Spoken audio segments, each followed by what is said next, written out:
Meeting में बैठने से आशीष नहीं मिले, मीटिंग में रिसीव करना पड़ेगा, अपने आप को सुधारना पड़ेगा, तब होगा। एक चीज और बताइए प्रियो, आप लोग जानते होंगे ये बात को, क्या बोले, एक चीज बताइए, जो बीमार व्यक्ति लोग हैं, खाली दवाई खाने ठीक होंगे कि परहेज करने से ठीक हो? परहेज भी करना पड़ेगा, खाली दवा ही चलेगा कि परहेज भी चलेगा, बताइए। हैं? जो भी बीमार आदमी उन लोगों के लिए खाली दवाई खाना पड़ता है कि परहेज भी करना पड़ता है अगर स्वस्थ होना है तो? बताइए मेरी बात, मैं आप ही को ही भाषा में समझा रहा हूं। अब दवाई मन माने खाते जा रहे हो, क्या होगा? ठीक हो गए क्या ऐसा में बिना परहेज का? दिखते जाइए आप, अगर समझ रहे हो तो। अगर इसलिए मैं आप लोग को दोनों करना बहुत जरूरी है, बोल रहे हो ना, परहेज। दिलीप कुमार भाई, तीसरा बार कमेंट मत करना, नहीं तो आपको भगा दिया जाएगा। अभी आप कमेंट नहीं करेंगे। मैं वचन, मेरे को डिस्टर्ब मत करो, वचन में डिस्टर्ब करोगे तो भगा दिया जाएगा। जो बाद में फिर पूछा जा बोलते रहा है रहना। उसके हिसाब से, वचन के हिसाब से आप जवाब देते जाए दिलीप भाई। वचन के हिसाब में प्रार्थना करो। वचन को मतलब परमेश्वर के ऊपर तकलीफ पहुंचा रहे, परमेश्वर के ऊपर अटैक कर रहे। जब परमेश्वर को के ऊपर अटैक करोगे, बैठने कोई हक नहीं। इसलिए बोल रहा हूँ कि जब ये वचन के टाइम में उल्टा उल्टा करोगे, मतलब परमेश्वर काम बिगाड़ने वाले का जगह नहीं है। अभी आप अभी मीटिंग अटेंड करिए, सुनिए, देखिए, इसी में हो रहा है। आपको अभी मौका देते यहाँ मैं लोगों के लिए खोल रहा हूँ, यहाँ या डिस्टर्ब कर रहे हैं आप। परहेज प्रियो, इसी प्रकार मैं बोल रहा हूँ, कुछ लोग मीटिंग बैठते से अब सुधरते नहीं ना, वचन को मानना, जो मन माने करेंगे, कुछ भी करेंगे तो कहाँ से ठीक होंगे? अरे यहाँ प्रेयर से कुछ नहीं होता, प्रेयर के साथ साथ सुधरना पड़ता है। कुछ लोगों को दया हो गया। एक व्यक्ति है, उदाहरण में समझाना चाह रहा हूँ, एक बंदा था, उसको परमेश्वर खुजली जलन से छुटकारा दिया। उसका बड़ा प्रॉब्लम था, पैसे का प्रॉब्लम, कोर्ट, बड़े बड़े कोर्ट से रिलेटेड ये सब चीज, वो कहाँ से होगा? नहीं हो पाया। बोलता काम नहीं, इतना प्रार्थना कर रहा है, कहाँ से होगा? जब प्रभु उसको चंगाई दिया, जब आशीष दिया, उसने कितना वफादारी दिखाया, कितने लोगों को सुसमाचार सुनाया, कितने लोगों को गवाही बांटा। अगर ये काम किया होता तो फिर दूसरा होता। मैं आप लोगों को बताना चाहता हूँ, एक 5वीं का लड़का, 5वीं क्लास आदमी 10वीं का परीक्षा दिला पाएगा? ये बताइए, मेरा बात को समझिए। अगर ये 5वीं पढ़ने वाला, 5वीं के लायक उसका दिमाग है, वो क्या वो 10वीं का परीक्षा पास कर सकता है? बताइए, कमेंट कीजिए। नहीं। बस आप लोग समझे हिसाब से बोलूंगा, इसलिए ध्यान से समझिए मेरा बात को, ये को ध्यान से सुने। अगर इसको नहीं समझोगे तो आप ही का ही नुकसान है। अगर मेरा बात को अगर आपने समझ लिया तो आपके लिए बहुत आसान जाएगा। मैं आप लोगों का पर्सनल तरीका समझा रहा हूं मैं। अगर इसीलिए आप लोग चंगा ही नहीं पाते हो, आशीष नहीं पाते हो, इसलिए इसको जानना बहुत जरूरी, सुधारण को। एक क्या बोलने से, एक 5वीं पढ़ने वाला, 5वीं के दिमाग बुद्धि वाला, क्या वो 10वीं का परीक्षा दिला सकता है? नहीं ना।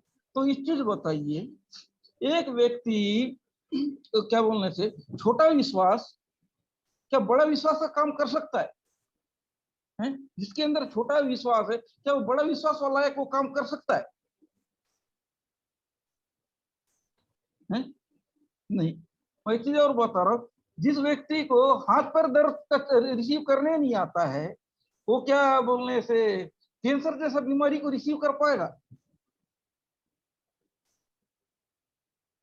बताइए। एक जो हाथ पैर दर्द का रिसीव नहीं कर पाता जो व्यक्ति, क्या वो कैंसर रिसीव कर पाएगा? नहीं। उसके लिए धीरे धीरे पहुंचा जाता है उस लेवल में, इसलिए मीटिंग में जुड़ा करो बोला जाता है। सीधा पहला लेवल, सीधा 100वां लेवल में जाना चाहते हैं लोग, ऐसा नहीं होता है। आपके धीरे धीरे एक चीज मिलेगी कि कड़ी करना पड़ेगा। क्या LKG UKG first second third fourth, क्या फर्स्ट से सीधा 10 में जा सकते हो? बताइए। फर्स्ट की नहीं, मैं स्कूल गया, मैं सीधा 10वीं का लायक काम करूंगा, ऐसा हो सकता है? बताइए, नहीं। बूंद बूंद से घड़ा भरता है ना, ऐसा काम करने वाले कहां से आशीष पाएंगे? बोलेंगे पेशेंस, बार बार मैं समझाता हूं, पेशेंस रखो। छोटा छोटा गवाही जो है, छोटा छोटा कमियां है, उसको पहले सुधारो। छोटा छोटा कमियां को सुधारेंगे नहीं तो कहां से होगा? एक दिन बीच में मैं आप लोगों को समझाया था, जो एक तोड़ा में विश्वास योग्य होगा तब उसको दो तोड़ा दिया जाएगा। आप एक में विश्वास, प्रभु आपके लिए किया, आपने प्रभु के लिए क्या किए, ये भी पूछता है प्रियो। मानते हो ये बात? मानते हो? प्रभु ने आपके लिए किया, आपने प्रभु के लिए क्या किया? बताइए, क्या प्रभु ये चाहता है कि नहीं? बताओ। प्रभु के, है ना, प्रभु ने आपको बीमारी से चंगा किया, आपने उसके लिए क्या किया? तो उसके लायक काम किए? क्या ये गवाही लोगों को बांटे? क्या आप अपने अपनी कमियां को सुधारे? जो प्रभु को पसंद नहीं उस चीज को जांचे, नहीं जांचे तो कहां से आप डिजर्व करते हो? अपने आप को सुधारो, तभी आप होता है। एक और थे, उनका भी बताना चाहता हूं। बड़ा नाक का सर प्रॉब्लम था, कई दिन से जम गया, वो ठीक हो गया। कुछ दिन का बोलते मेरे को मीटिंग में कुछ नहीं मिला, चीज अटेंड करने के बाद। ये झूठ नहीं तो क्या है? बताइए। प्रभु नाक का समस्या से आजाद कर दिया है, उसके बाद बोलते हैं कि मेरे को मीटिंग से कुछ नहीं मिला। ये गलत बोल रहे, सही बोल रहे हैं? बताइए। हैं? आप लोग बताइए। एक व्यक्ति को नाक से सांस लेने में दिक्कत हो रहा, सर्दी जम रहा था, उससे प्रभु ने उसको चंगा किया, और बाद में बोलते हैं कि यहाँ के मीटिंग से मेरा कुछ नहीं मिला। क्या उसका कहना सही है गलत है? और एक चीज, जब प्रभु तुमको चंगाई दिया तो कितने लोगों को बांटे, कितना गवाही बताए, क्या प्रभु के लिए किए? हमारा भी फर्ज बनता। खाली लेते ही रहोगे क्या आशीष? उसके लिए कुछ करोगे नहीं? अरे एक एक चीज का हिसाब मांगता है। आपको चंगा करने के पीछे भी कारण क्यों करूं, है ना? आप चंगा भी करे क्यों? आप उसको उपकार को भूल जाएगा तो क्यों करेगा? छोटा आशीष आपको दे देगा, बड़ा आशीष जानबूझ के लटकाएगा। अगर आप छोटा आशीष में वफादार रहेंगे, आपको धीरे धीरे पहला लेवल, दूसरा, तीसरा, चौथा, 10वां लेवल में नहीं आओगे आप। इसलिए थोड़े थोड़े विश्वास योग है और ज्यादा चीजों में रहेगा। इसलिए प्रिय, मैं आप लोग को समझाना चाह रहा हूँ कि छोटे छोटे वफादार, छोटे छोटे गवाही से बड़ा गवाही मिलता है। अगर आप छोटे गवाही में वफादार रहेंगे तो बड़े गवाही देख पाएंगे। जो छोटे गवाही में वफादार नहीं हो, बड़ा गवाही देख ही नहीं पाएगा, और बोलेगा कुछ नहीं दिया। परमेश्वर पर दोष लगा रहा है। वचन ये कहता है, परमेश्वर के को श्राप मत देना, परमेश्वर कोसना मत। जो व्यक्ति इसको कोसेगा, जिंदगी में कभी आशीष नहीं मिले, जो है वो भी चला जाएगा। जब वो दिया प्रभु, तो समय वो क्या कर रहा था? वो क्या किया जब प्रभु उसको दिया? तो जब उसको आशीष दिया तो उसका इसने क्या इस्तेमाल किया? एक व्यक्ति को एक तोड़ा दिया गया तो उसने क्या किया? जमीन में डाल दिया। बाकी लोग को 2 तोड़ा दिया, उसने यूज किया। एक को 5 तोड़ा दिया, वो भी यूज किया, लेकिन इसने जमीन में। जब तुमको परमेश्वर ने चंगा किया, तुमने प्रभु क्या किया? ऐसे लोग प्रभु दोबारा दया नहीं करते हैं। कितना भी रो, कितना भी गिड़गिड़ा, जो प्रभु के उपकार को भूल चुके हैं, उन पर दया नहीं किया जाएगा। इसलिए जब वो दया किया जाता है तो झुकना सीखिए, करना नहीं। गरज आपको है। सोचते हैं कि ये जगह छोड़ के दूसरा जगह जाएंगे। अरे हमसे पंगा नहीं ले रहे, प्रभु से पंगा ले रहे हो। किसी भी जगह जाओ, प्रभु से पंगा लेके किसी के पास भी जान से आप बच नहीं सकते। परमेश्वर परमेश्वर है, उससे पंगा लिए मतलब लिए। यहाँ धोखा दे, इनको लगता है कि हमसे हो रहा है। अरे हम चंगा नहीं करते, परमेश्वर इंसान को चंगा करता है। हम उसके सामने निवेदन को रखते हैं, आपका कैरेक्टर को जांचेगा, आप कितने वफादार है, कितने सही हो, उसके आधार आपको ब्लेस करेगा। हमारा काम है पर सामने आपका प्रॉब्लम को रखना, है ना? उसके बाद एप्लीकेशन पास करना नहीं करना, प्रभु उसके बाद आपको ब्लेस करेगा। यदि आप उसकी नजर में परफेक्ट हो तो तुरंत आपको ब्लेस कर देगा। अगर आप उसकी नजर में गड़बड़ हो तो आपका एप्लीकेशन पास होगा नहीं। इतनी सी बात है। यही गलती कर बैठते, गलत रहूं सही रहूं, मेरा मीटिंग में बैठ रहा तो मिल जाए, मैं पढ़ू, स्कूल जाऊं, पढ़ाई लिखाई नहीं करूं लेकिन पास हो। ऐसा होता है क्या? बताइए प्रियो। मैं स्कूल बराबर जाऊं लेकिन वहां होमवर्क नहीं करूंगा, जो बताया जाए मानूंगा, लेकिन मैं पास हो जाऊं, ऐसा होगा? बताइए। मेरे बात समझ रहे हैं जो कोई? मैं स्कूल जाऊंगा, वहां का ना होमवर्क करूंगा ना कुछ करूंगा, बराबर जितना दिन रहा एक भी दिन छुट्टी नहीं मारूंगा, लेकिन मैं पास हो जाऊं। ऐसा होगा? नहीं होगा। तो इनको देखिए, बात नहीं मानना, जो कुछ भी करना मन माने करना, और बदले में चाहते मीटिंग बैठने का चार्ज चाहिए, चंगाई।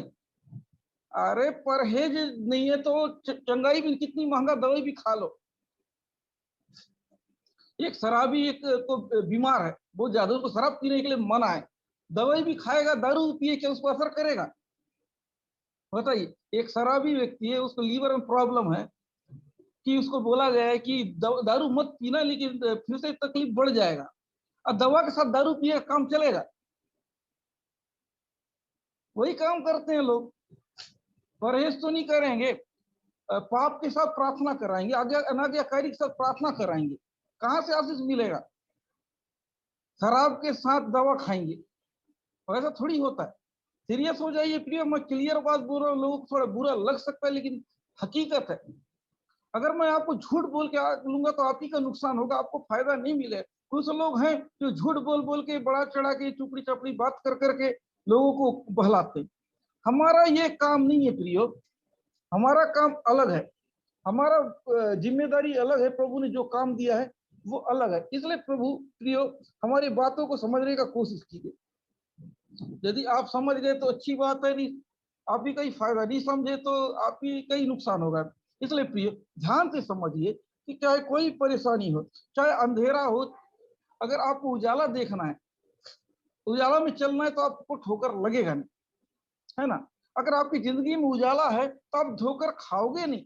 अब यदि आपकी जिंदगी में अंधेरा है तो ही आप ठोकर खाओगे। ये यीशु मसीह लाइट वाइट के बारे में नहीं बोल रहा है, इस उजाला के बारे में नहीं बोल रहा है, हम के बारे में बात कर रहा है कि हमारे अंदर क्या है। हमारे अंदर अच्छा स्वभाव है कि बुरा स्वभाव? एक अच्छा स्वभाव एक उजाले को दर्शाता है, एक बुरा स्वभाव अंधेरे को दर्शाता है। आज्ञा मानना उजाला है, आज्ञा उल्लंघन करना अंधेरा है। जो भी हम बुरा करते हैं वो सब अंधेरा का काम है, जो भी अच्छा करते हैं हम उजाला का काम।